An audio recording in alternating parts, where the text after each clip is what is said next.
Mr. Sia Kempeng, next question, please.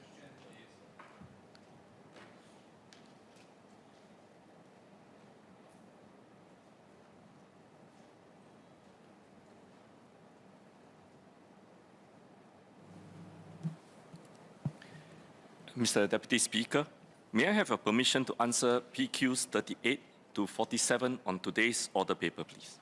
Yes, please. Mr. Deputy Speaker, my response will also cover the matters raised in the questions filed by MPs Mr. Yip Hong Weng, Cheng Li Hui, Louis Ng, and He Ting Ru, which are scheduled for a subsequent sitting, and would like to invite members to seek clarifications today if need be. If the questions have been addressed, it may not be necessary for them to proceed with the questions for future sittings. Sir, the Ministry of Manpower has received a number of parliamentary questions on workplace fairness, including the upcoming legislation. I wish to thank parliamentary colleagues for their interest in this important issue. The proposed legislation is a significant step forward in enhancing protection for workers from workplace discrimination, as well as strengthening fair employment practices and outcomes. It builds on progressive efforts by tripartite partners over the years to enhance workplace fairness through a range of education and enforcement efforts, and will send a strong signal against workplace discrimination. This is increasingly important in view of our aging population and our marriage and parenthood efforts. It must also assure locals that they are fairly considered for job opportunities.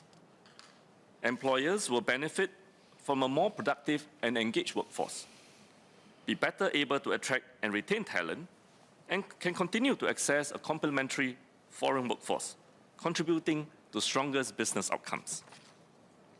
In this way, the legislation will benefit workers, employers, and society at large. This was indeed the experience in the United Kingdom.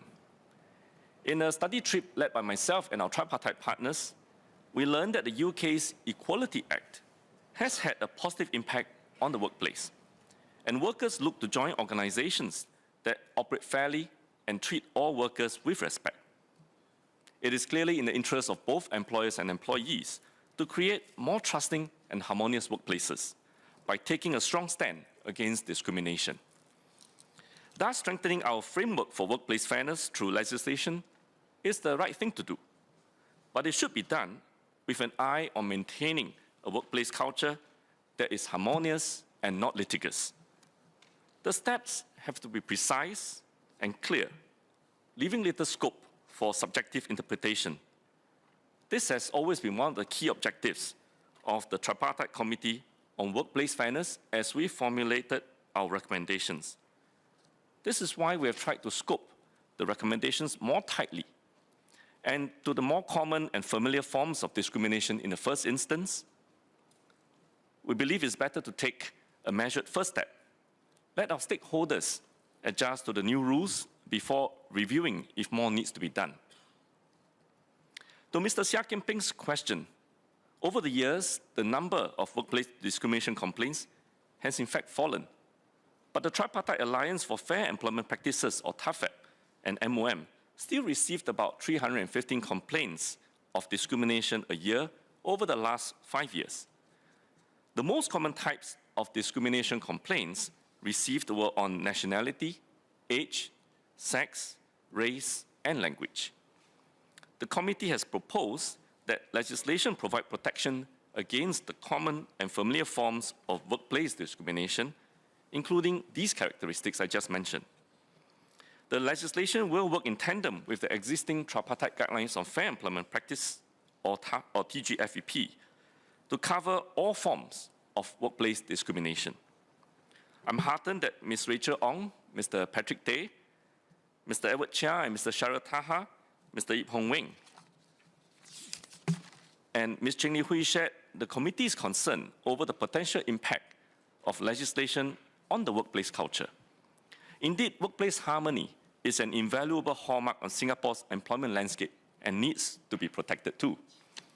Therefore, the committee's recommendations focus on resolving disputes at the source as much as possible and emphasizing mediation rather than litigation. To this end, the committee recommends requiring employers to put in place grievance handling channels and processes at their workplace to facilitate amicable dispute resolution within the firm.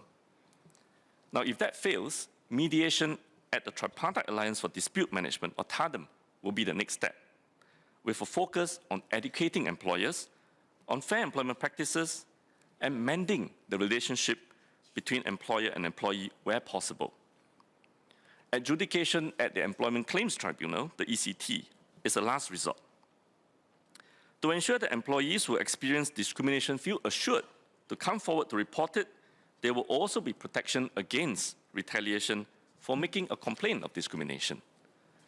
As Ms. Yeo Wan Ling, Mr. Edward Chia, and Mr. Shara Taha have pointed out, small firms may lack the expertise or resources to fully implement the legislated requirements from the get-go. Therefore, the committee recommends exempting small firms with fewer than 25 employees from the legislation for a start, with a view to lowering this exemption in 5 years. The government worked closely with partners, including TAFEP, the Association of Small and Medium Enterprises, ASME, to support small firms in their journey to ramp up capabilities. More details on this will be shared later. So I want to encourage smaller firms to work with the partners as early as possible to strengthen their HR practices and capabilities, as well as nurture a fair and harmonious workplace culture. And as mentioned earlier, this will contribute to stronger business outcomes. Although exempted from the legislation at the start, small firms will continue to be subjected to the TGFEP, which prohibits all forms of workplace discrimination. Anyone who has faced any form of workplace discrimination can approach TAFEP for advice and assistance. When there is a breach of the TGFEP, TAFEP will report the case to MOM for enforcement action. So we agree with Ms. Liang Yen-hua and Mr. Shara Taha that a coordinated and sustained effort by employers, employees, the unions, and the government is required to educate all stakeholders and shape mindsets and attitudes. Mr. Muhammad Fahmi bin Aliman also rightly points out that the complaints of workplace discrimination may be born out of different understandings of what constitutes discrimination. Today, TAFEP works closely with employer groups, HR partners, and community groups to increase awareness of fair employment practices among employers. TAFEP also offers workshops and training tools to help employers implement fair employment practices in their organizations. With the impending legislation, tripartite partners will provide case illustrations of what may constitute discrimination and what may not, and regularly review and refresh these illustrations. Tripartite partners will also continue working closely to educate employers and workers to help advance fair and progressive employment practices in Singapore. To Mr. Louis Ng's question on protection for women who are breastfeeding, and Ms. Herting-Ru's question on reasonable accommodations, these are matters that the committee is still considering.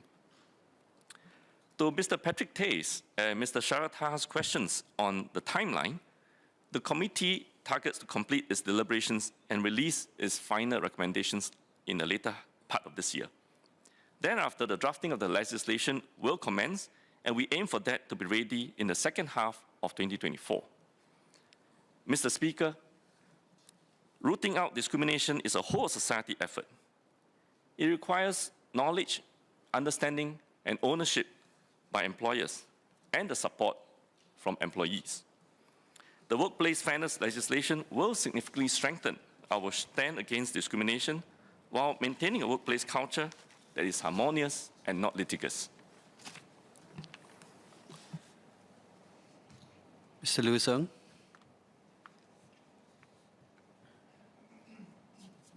Thank you, sir. I thank SMS for the reply. With regards to the discrimination that breastfeeding mothers face, I thank SMS for sharing that the committee is reviewing this. Could I ask whether the committee is engaging the NGOs like the Breastfeeding Mothers Support Group Singapore to get their feedback and to consult them on this process? Second, I do understand some forms of discriminations are not going to be covered under the proposed legislation and then will be just covered under the tripartite guidelines. So could I ask SMS whether we can strengthen the penalties under the tripartite guidelines? Because again, as I raised many times in this house, it wouldn't make sense if you discriminate against a woman and the penalty is that you cannot hire foreigners. I hope we can strengthen those penalties to again send a very strong deterrent message. Thank you.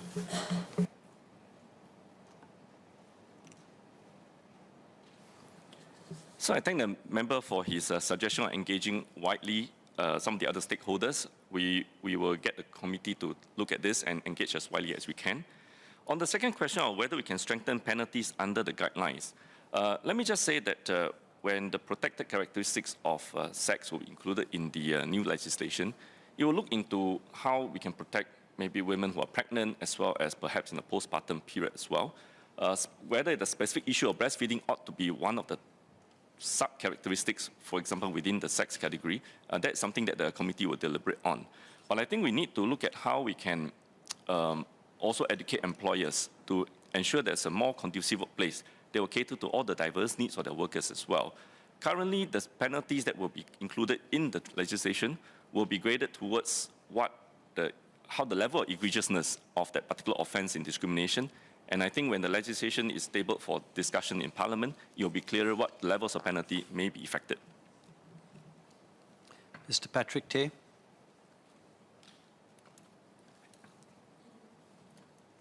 I thank SMS for your answer. I firstly declare my interest as part of the tripartite work group looking at this piece of legislation. I just want to weigh into with what Member Lewis brought up about the TGFAP and those characteristics that are not covered within the main piece of legislation. I thought more teeth and more enforcement measures would help, particularly the investigative powers. My SQ will be, I think in this upcoming piece of workplace fairness legislation, it's very, very important to take cognizance of the fact that we are going to help employees or workers in general. And they're usually in a weaker bargaining position and usually don't have deep pockets. And therefore, I hope to see in this upcoming piece of legislation some form of tilting of the burden of proof. I mean, traditionally, you want to establish a prima facie case, you want a reasonable doubt. But I think in some parts of, different parts of the world, I think in certain jurisdictions, the burden is a bit lower, especially when employees and workers file complaints. So I hope this can be taken in cognizance of. Thank you. So I want to assure the member that the committee is aware of some of these challenges at the workplaces when it comes to burden of proof, and we will take this into account when drafting the legislation. But I must say that emphasis is also on ensuring that companies have in place a proper grievance handling process. And that will include documentations about how they engage with employees when a complaint surfaces, so that can become one of the documented so-called evidence when adjudication needs to take place or where TAFEP needs to actually, or TADEM needs to actually look at the dispute resolution between the employer and the employee as well. In the instance where the employer has insufficient documentation, that may be taken against the employer. I believe that the process would be seen to be fair to both the employers and the employees in this instance. Mr. Pratam Singh. Thank you, Mr. Deputy Speaker. Just a quick question for the SMS on the legislation and the earlier point he made about in excess of 300 complaints persisting with regard to discrimination. Of those complaints, can I confirm whether the SMS has some detail as to whether they involved companies with a headcount of less than 25? Because that would give us a sense of whether the 5-year timeline, which I can appreciate why the Ministry of Manpower wants to implement, it would give us a sense of whether that is too long and whether it can be shortened or whether more work needs to be done to try and bring smaller firms up to speed. So I thank the member for his question. When I mentioned that there are 315 complaints, I do not have the exact breakdown of the complaints by company sizes, but I would say that complaints like these do span across companies of different various sizes as well. In our thinking and deliberation of initial exemption for companies with employees less than 25, it was really to give them more time to really build up their capabilities and ability to deal with more of these workplace grievances. So that there's also time for stakeholders to engage smaller companies to up their capability to put in grievance handling processes within the companies as well. So it really is more targeted towards building capacity. But having said that, smaller companies today are already subjected to the TGFAP guidelines, which also stipulated that all forms of discrimination are not to be tolerated at the workplace. The only difference between the guidelines and the legislation is that the legislation allows us to have more finely calibrated penalties on the companies. The guidelines today allows MOM to actually take administrative measures against companies of any sizes who discriminate against a worker by imposing, say, a blacklist for them to hire further foreign workers. So there is already some pain that we can inflict on companies who undertake discriminatory practices today under the TGFEP.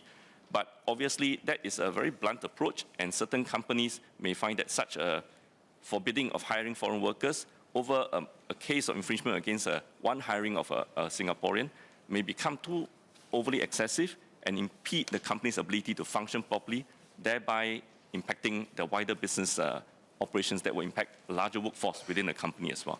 So in drafting the legislation, what we're trying to do is have a graded approach of penalties that is more commensurate with the egregiousness of the company's offense in workplace discrimination. But companies that are already less than 25 workforce today will still have to follow the TGFEP guidelines that forbids all forms of discrimination. I hope that kind of clarifies that we're not letting smaller companies completely off the hook, but we're giving them more time to build their capabilities so that through this process, we can build a more harmonious workplace and not more litigious one. Mr. Sia Kempeng. Just a quick SQ for SMS.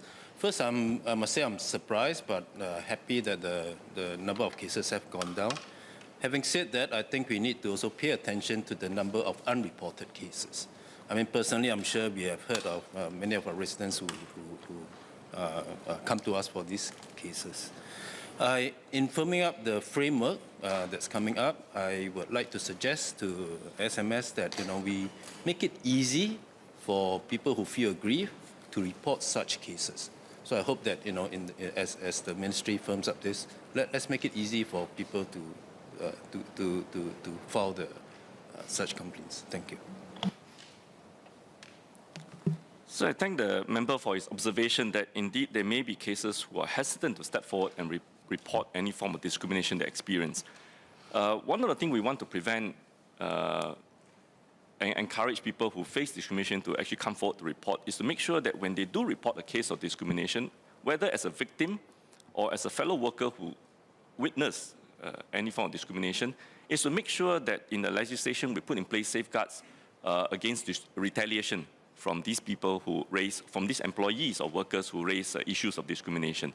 So there will be sufficient safeguard we hope to put into the legislation to make sure that if any retaliatory action should be taken by the employer against the employee, there will be penalties on the employer as well, just so that we can encourage those to step up to report any discrimination they face.